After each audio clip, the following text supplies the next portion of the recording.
Xenoblade 3 was announced today, and I am very happy, as I'm sure all of you are. And the trailer has given us a ton of information packed inside. The info gathered in this video comes from the trailer as well as the press releases that Nintendo has done. I'm just gonna say, in case you forgot, that this video is going to have spoilers for every Xenoblade game. So, watch at your own risk. I don't do this often, but before we get started, I would like to ask if you enjoyed this video, please like it and subscribe to the channel. That would mean the world to me and helps me make more content at this speed in the future. Alright, with that, let's get started. The trailer opens with our new main character named Noah playing this flute, which has a pattern that sort of reminds me of Zanza's wings. Tetsuya Takahashi says that the flute is going to be an important theme in this game, and that makes sense considering that we see a lot of flute playing in the trailer. He also says that the music in the game integrates a flute-based motif, which I'm excited to hear more of. By the way, Noah is a biblical name, and as many of us know, Monolith loves their biblical names. Project Noah was also the name of Xenogears while in development, and Noah seems to take a bit of inspiration from that game's protagonist Faye, namely the ponytail. Noah goes on to say, fighting in order to live and living to fight, which is sort of like a tagline for the game since I've seen it on the Nintendo website as well. It sort of reinforces that this war has been going on for quite a long time. The theme of the game is life, as described by Nintendo, so maybe the game will cover the fragility of life in this war-torn world. This world, in fact, is called Ionios, which is likely a combination of Ion and Bionis. The two nations in this world are Keves, or Keves, I'm gonna say Keves until I get a real pronunciation, which is the nation specializing in technology and on-the-ground soldiers, and Agnes, the nation specializing in ether-based autonomous weapons. Both of these names are similar to the nations at war in Xenogears called Kislev and Ave. Additionally, I've seen several people say that Keves means lamb in Latin, and Agnes means lamb in Hebrew. If you know anything about Xenogears, then the mention of people being lambs is thematically relevant. I don't speak either of these languages, by the way, so it's possible that this is entirely wrong, but when I looked into these words, it did seem like it was the case. It's pretty clear that Keves is what became of the inhabitants of the Xenoblade 1 world, based on their utilization of the Mechon-based technology and the look of these soldiers, who look like Defense Force grunts. They also look like they have blade weapons, so maybe they modeled their weapons after them. Agnes, on the other hand, is the Xenoblade 2 nation, and from these images on the Nintendo website, they seem to have made weapons based on artifices. What we've thought for a long time is likely correct. The world that Shulk creates at the end of Xenoblade 1 is what Rex and his friends stumble upon at the end of Xenoblade 2. Many years have likely passed since those games ended though, and there are lots of consequences and proof of this that we'll see later in the trailer.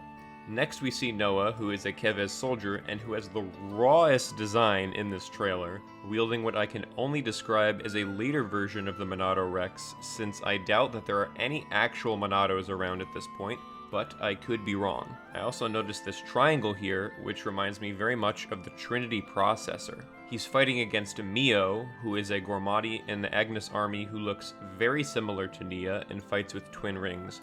As a matter of fact, she looks to be a flesh eater with a core just like Nia's. I'm fairly certain that she's Nia's daughter, so if that's the case, who's the dad? Give me your suggestions in the comments. Both Noah and Mio are described as off-seers, which is an odd term, and I wonder if that means that they can see the future. The website gives a very vague description of this job, which is mourning for the soldiers who have lost their lives on the battlefield. Maybe it's like a ritual of some sort? Noah says, what would possess you to side with them, which kind of indicates to me that they previously knew each other, but I could be looking too far into this. In this scene, Mio cuts Noah's neck and he bleeds, which is a bit more violent than Xenoblade typically is. She responds to Noah with, there are enemies to kill, which just enforces that war is really just a way of life for these people. Next, a character named Lance appears and shields Noah from an attack from a girl with a hammer. Lance wields this greatsword that can transform into a shield. Also, his chin has an interesting pattern on it that reminds me a bit of the 3 in the Xenoblade 3 logo. I'm pretty certain that Lanz is a machina of some sort, considering his gray skin is very similar to theirs. He says, "I refuse to believe you're him," which could mean any number of things. He and other people were clearly waiting for someone, I guess, and perhaps this hints that a character is possibly a reincarnation of another. We move to a shot of this girl, Senna, who is a blade that wields a big hammer and is an ally of Mio. She could possibly be Bridget's daughter based on the hair and the ether lines on her body, and if so, I'm willing to bet that Aegeon could be the father. Interestingly, the blades we see in these trailers don't seem to have drivers, so maybe that relation has stopped as the years went on. She says, "I knew it, I saw this coming." I don't think that this means she can see the future, although what she knew is coming is probably fairly important. This guy is literally just Van Damme. He has the same design, the same scar, the same voice, and the same values.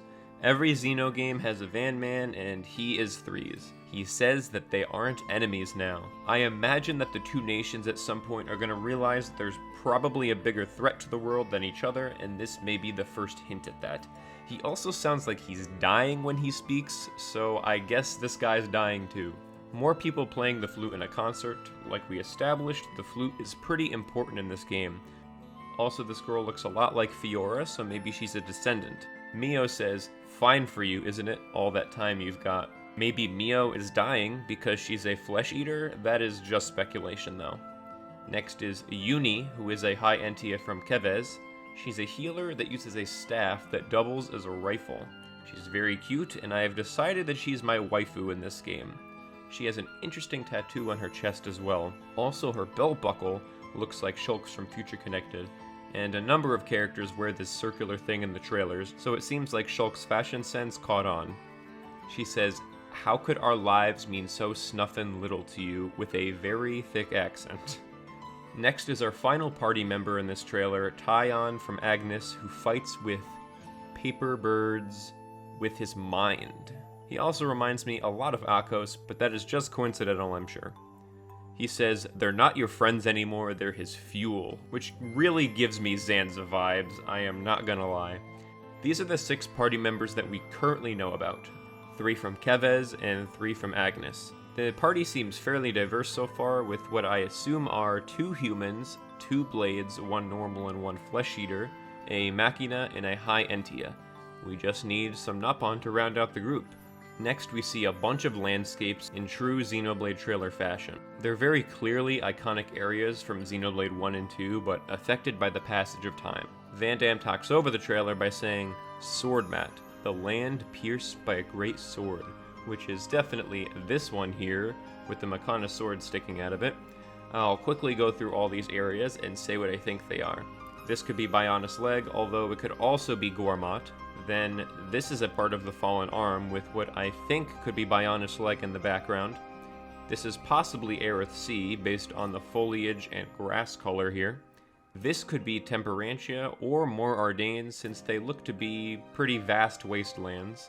This shot also shows us that we do have item orbs back from Xenoblade 1, rather than collection points in Xenoblade 2. I really hope there's a Collectopedia. We see another huge vehicle with a camp in front of it in this shot. This next area feels a lot like architecture you could find in more Ardanes, so I'm gonna go with that. This area could either be Bionis Shoulder or maybe even Machina Forest, based on the way this waterfall and lake look to me. This big thing here shows up later in the trailer in a scene with Mio and Noah. This area I am unsure about, but I think Temperantia is a good candidate, although Satoral Marsh did cross my mind. This shot is interesting because 1, we have grind rails like in Sonic Adventure, and 2, these islands float. We mainly saw this on Bionis Shoulder, so maybe it has something to do with that.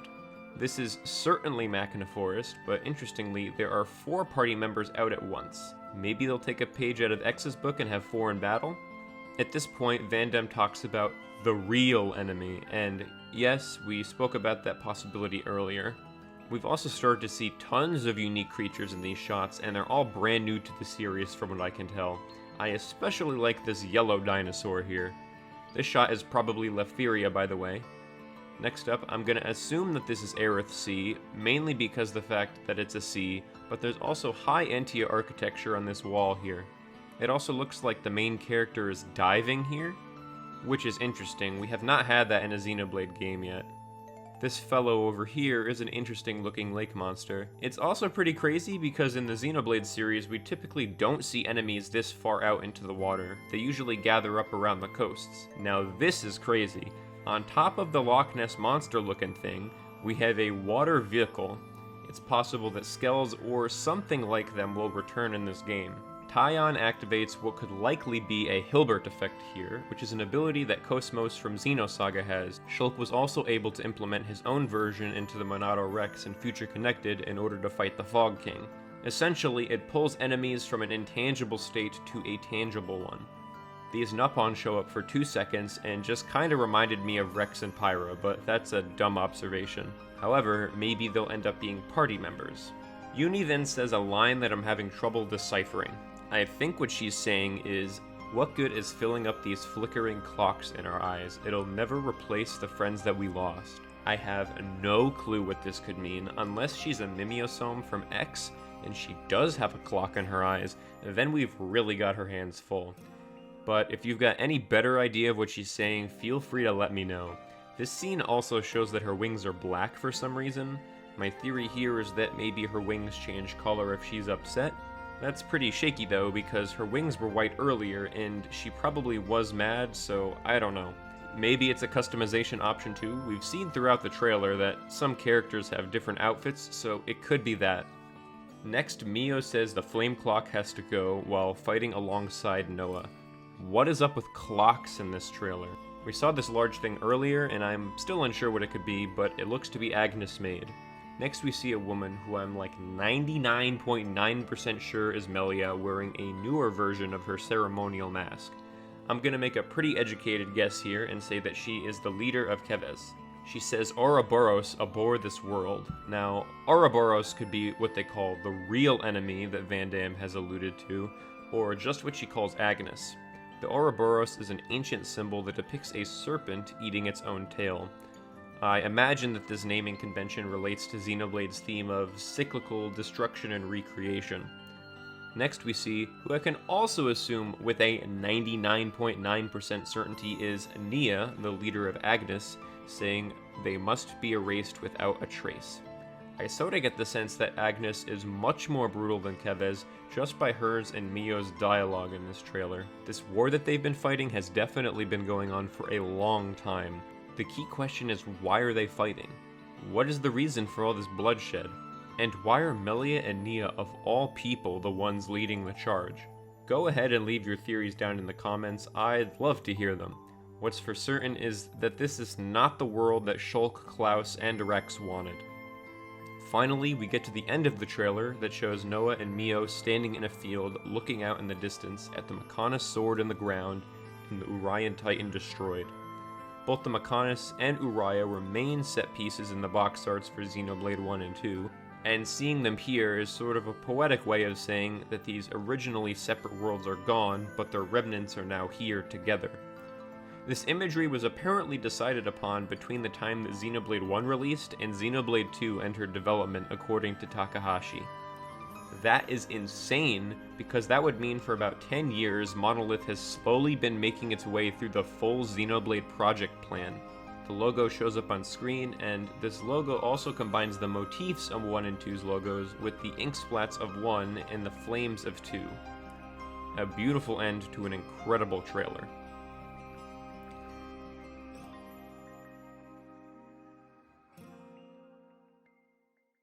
Wow, that was a heck of a lot of stuff to cover. Let me know if I missed anything down in the comments. This game is shaping up to be everything we've ever wanted for the Series 2, so that is super crazy.